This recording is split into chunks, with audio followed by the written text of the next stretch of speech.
All right, so I want to talk a little bit about eggplant.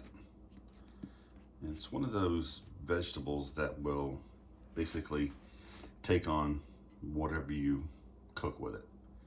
It'll absorb the flavors. So if you put oregano, it's going to absorb that. If you any put it in with any other kind of vegetable, it's going to meld in really well, and it really kind of almost melts away sometimes. But you'll get that sweetness that's with it.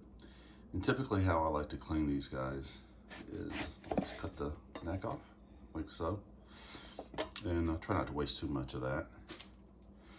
And you can cut the other end off. I don't think it's necessary, but it's doable.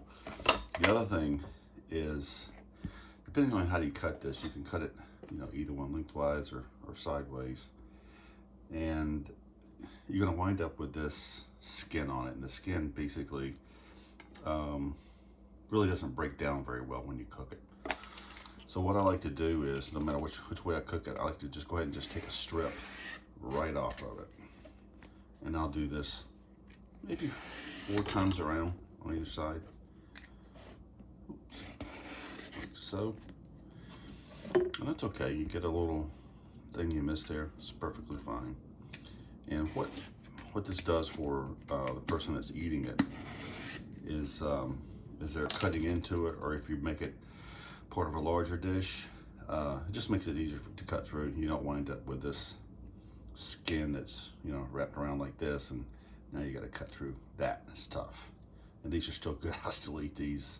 I imagine that's probably where most of your nutrition is anyway. But I don't really just throw these things in the garbage. I'll usually eat those myself. So like I said, you can take and you can cut it this way, and that works well if you're cooking it. It's going to be part of a larger dish. The other thing what I typically do is, since these things are larger at one end, kind of get this little bulbous end to it, I usually stand them up like this, so when I cut, I can get a straight cut on it. And let's talk about the cut a little bit. There's a couple of things I noticed here I can talk to you about. I usually like to cut them on a thicker side, simply because they do have a lot of moisture in them, and they do kind of decompress a bit. This one, you see a little rotten spot right there. And typically what I'll do is I'll just take a knife. I'll go and just cut that out. It doesn't hurt anything. I just get rid of it. And it's going to be, sometimes it's all the way through, like you can see it continues there. Sometimes it's not. So I'll cut this guy like so. Just keep cutting all the way to the end. So again, you can see where this is kind of come through here. It's just a little piece all the way through it. And realistically, if you probably left it there, nobody would know the difference. So if I'm making like an eggplant parm, I'll usually cut them this size. I'll salt them, let them sit with the salt on them, and that salt will bring out some of the moisture. Also, it'll bring out some of the bitterness from the eggplant also. Then I just wipe that off with a cloth, and continue to use it from there. So that's one way. You can take and actually cook it like this on the grill, which works perfectly fine. I take and usually do a little bit of parsley, salt, pepper, olive oil, and put that on top. Throw them on the grill for a little bit, a little salt and pepper, and that's done. These are a side dish. So the other thing, if I'm going to use them in like a stir fry, or some type of vegetable melody, I'll take them, just do them like this. I'll come across, I'll cut them, and you can see they're all pretty, the sizes are pretty consistent. And I'll flip them this way, and I'll come through and cut them like so. And you get pretty consistent size. Like on the edges, you'll get a few little pieces, but for the most part, these guys are all going to be pretty much the same. And when you cook these will cook down super nice, and they actually have a sweet taste to them, once you cook them down a little bit. And the other thing too, if you want to kind of compound these things, and I'm going to use these later, so I'm going to cut this out.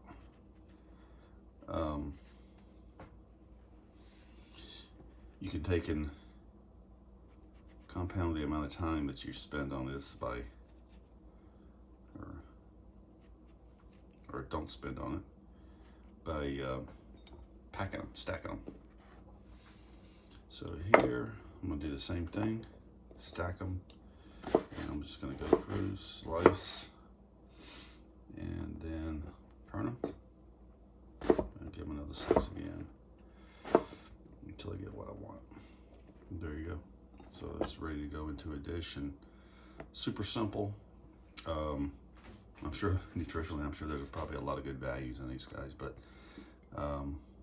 it's another one of these things that there's not a week that goes by where I don't go, when I'm at the store, at least don't buy but at least 2 of these things.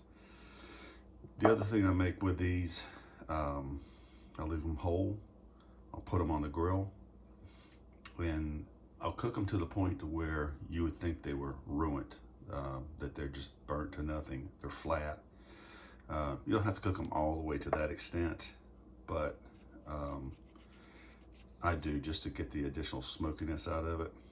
But what I do is I make baba ganoush with the leftovers. So basically what you do is, once you cook the heck out of them, you'll take and cut them down the middle, lay the skin open, then take a spoon and dip that out, put it into a little food processor, and put some tahini. I know tahini's off, well, maybe tahini's not off the list.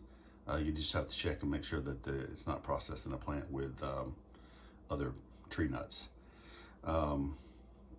Just a raw clove of garlic, a little bit of salt and pepper, lemon juice, and you've got a whole other dish here, with this guy. So anyway, hopefully this has been helpful. I'll talk to you soon. Bye.